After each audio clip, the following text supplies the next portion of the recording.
if this was not covered up. Finally, Mr. Speaker, this person from IPOA, you are a vice chair. The chairman of IPOA knows that we are investigating a matter where a Kenyan has been murdered in a police cell, a safe haven for any criminal. When you go to a police cell, lawyers, we know it's a safe haven. Mr. Speaker, I want to know this afternoon, where is this chairman of IPOA? Mr. Speaker, where is the chairman of IPOA? When we have adjourned every business to address this matter, what is that so important business that he can travel out of the country instead of coming to the house to give us the answers that we are seeking? Finally, Mr. Speaker, this is to CS Murkomen. Because you are a colleague, we were with you here last session. You know chapter 14 as a total 10 articles, 10 of them. You know that Article 240 establishes the National Security Council. If you read Article 4, Article 240 is about Article 3. It says the council shall exercise supervisory control. Supervisory is a verb, an action word, a to-do word. So it says the National Council shall supervise all the police units. So how can you come here, CS, this morning to tell us that the government of the Republic of Kenya has no eye, can say nothing?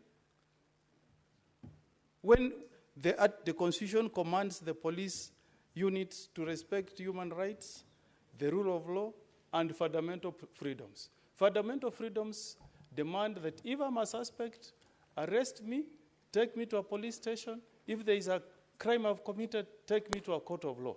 So I want to ask you, CS, this morning, do you want to tell us that the government of the day, led by the Commander-in-Chief, has got no supervisory powers over the police force in Kenya? Is that what you are telling the Senate of the Republic of Kenya this morning? Those are my questions. Deputy Speaker.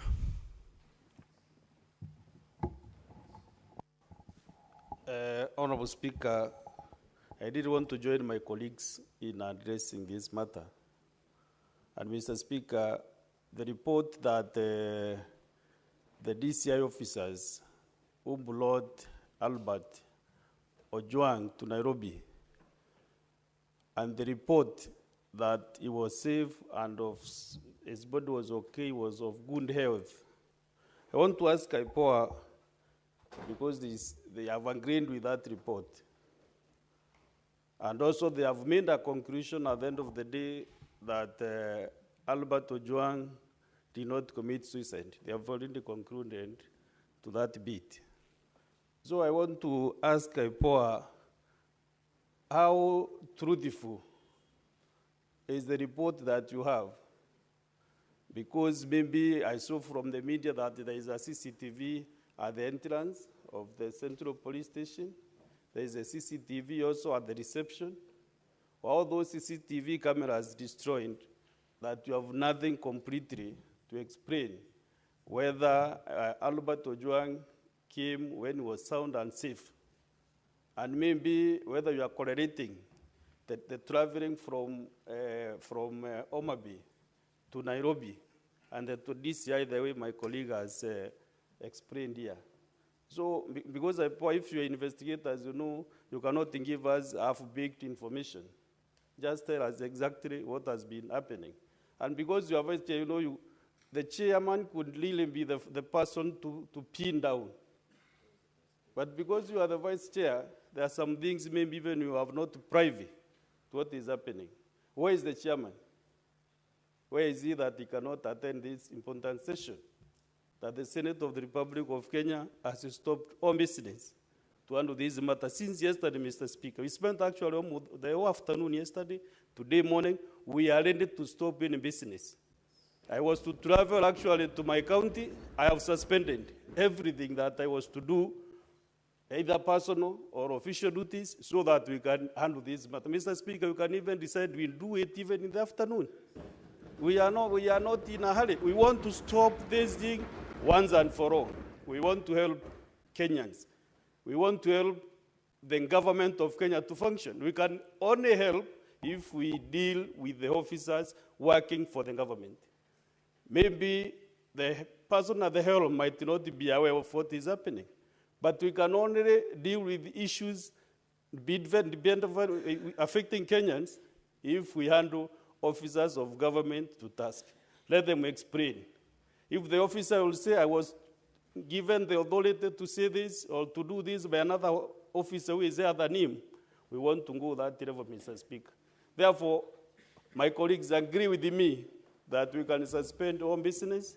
Actually, the order number 9 was a report from liaison officer. Mr. Speaker, I'm not ready to move that order until we get clear information from this team which is here. We are not in a hurry.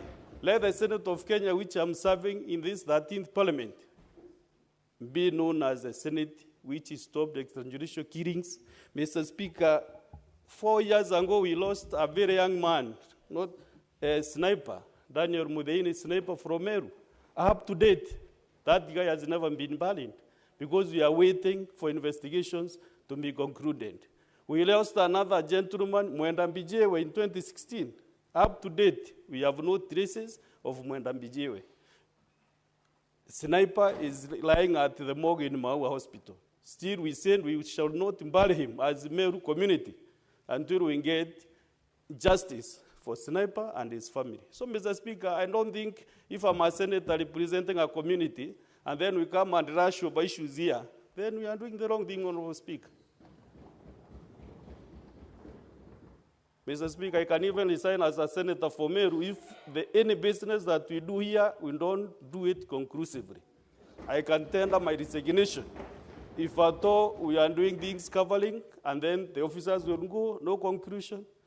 And Mr. Speaker, I'm really at the pains because of those 2 guys from Meru. Now the case of Homa Bay, I mentioned again, Homa Bay is breeding. They lost an MP the other day. They have lost another young soul. Mr. Speaker, we must get these things right, Mr. Speaker. And when we are consulting with my friend, your majority leader, he is also at the pains. He wants to see everything. Kila kitu acha ituchimbue kwa hii msakato saa hii, Bwana Speaker. Asante sana, Bwana Speaker.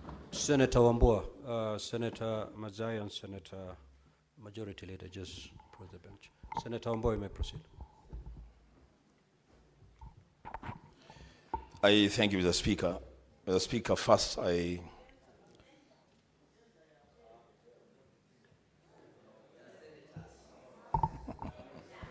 Just proceed, Senator Wambua. Thank you, Mr. Speaker.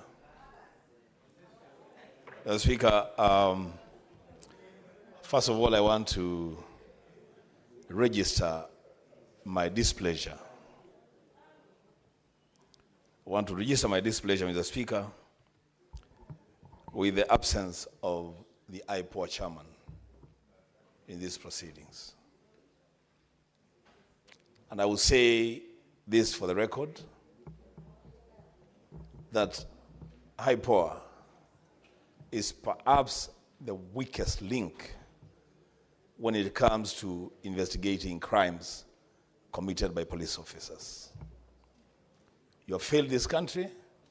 The absence of your chairman in a proceeding as important as this is just a testimony of how casually you do your work.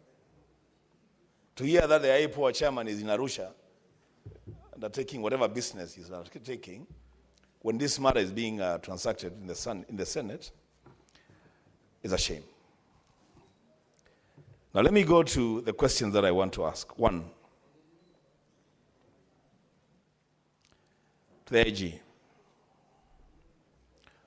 Was Central Police Station the first police station for Albert to be booked upon arrival in Nairobi? Is that the place where he was first booked? Secondly, IG, did you tell us on record and under oath that the OCS Central Police Station confirmed that Albert was in good physical health at the time of being booked in the police cell?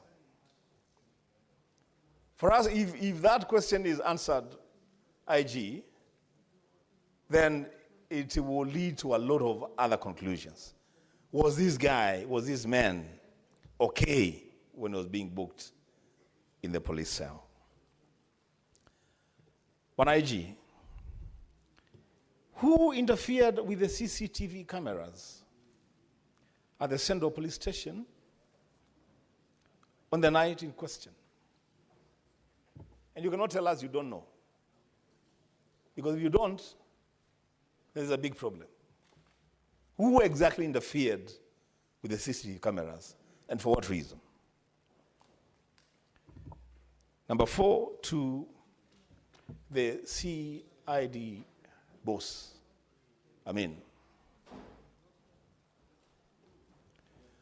What is the fate of the arresting officers? Where are they? Where are your arresting officers? We have been told that the officers that just booked in a suspect at the Central Police Station have been suspended. You've been told they have recorded statements. What about the arresting officers? Where are they? You have given us their names. Are they still in service? Perhaps pursuing the next suspect. Where are they? And it is at that point, Mr. Speaker, that I must put it straight to the CID boss.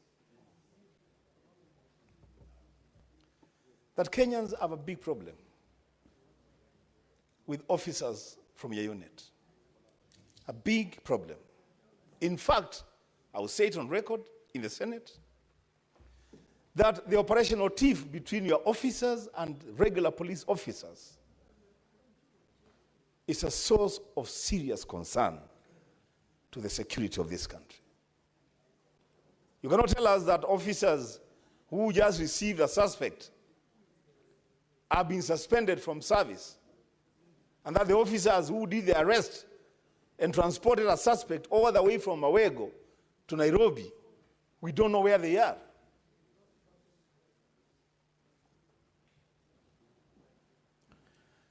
To CS Murkomen, as I conclude.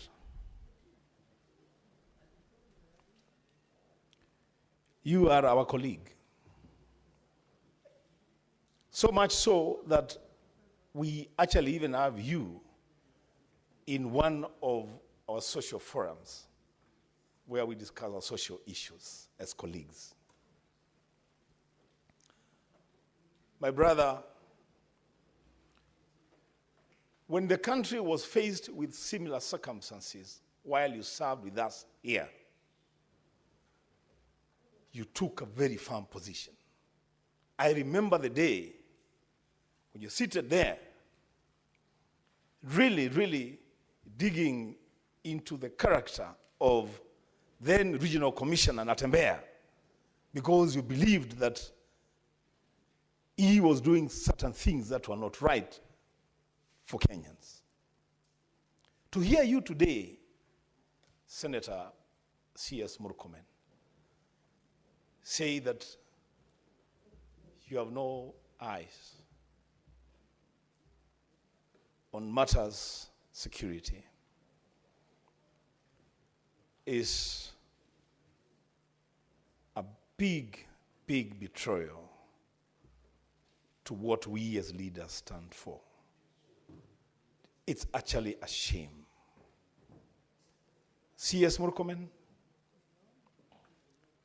you can and you must do better. On this one, you can and you must do better. You must be the first person demanding answers before we even bring you here. You must be the first person even demanding that aids within the senior police officer's role. Now, Speaker, as I conclude my submission, This matter, and I have seen you have called our leaders. I don't know, maybe you consulted on the issue that I want to raise. The Speaker, this matter is so grave and so important that we cannot limit time for this. If it means that we spend the whole day today here dealing with this matter, so be it. So be it. A life has stopped inside a police station. For the first time, I'm now being confronted with admissions from police officers that a police station is a scene of crime. And that crime is murder. Mr. Speaker, this is a serious issue. If people are being killed in police stations, we cannot say that we are rushing to other things. As Senator Meru said, we have suspended a lot of things. I'm supposed to be attending a party PG, but I say no, this is important. This is important. The Speaker, give senators, colleagues, a chance to just deal with this matter. And if need be, if we need CCTV camera to be played, to just get to the bottom of this matter, the Speaker, so be it. I submit. Senator Veronica.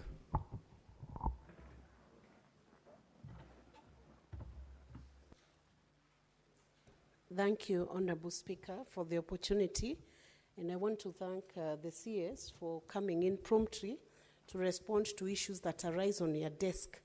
Issues of serious urgency and serious emergency in our country. Honorable CS, I want to take you to Article 244 before I get into the questions, the specific questions of this matter. The Article 224 lays down the objects and the functions of the National Police Service. Honorable CS, I'm very concerned that, number one, under Article 244, sub-articles C and D, the National Police Service is supposed to comply with constitutional standards of human rights and fundamental freedoms of Constitution 2010, and D, to train staff to the highest possible standards of competence and integrity, and to respect human rights and fundamental freedoms and dignity. And I want to remember the police officers who served during our days in the university. Honorable CS, we used to attend the Christian Union in main campus. We would go back to Parklands at night. The people who would escort us in the night were police officers.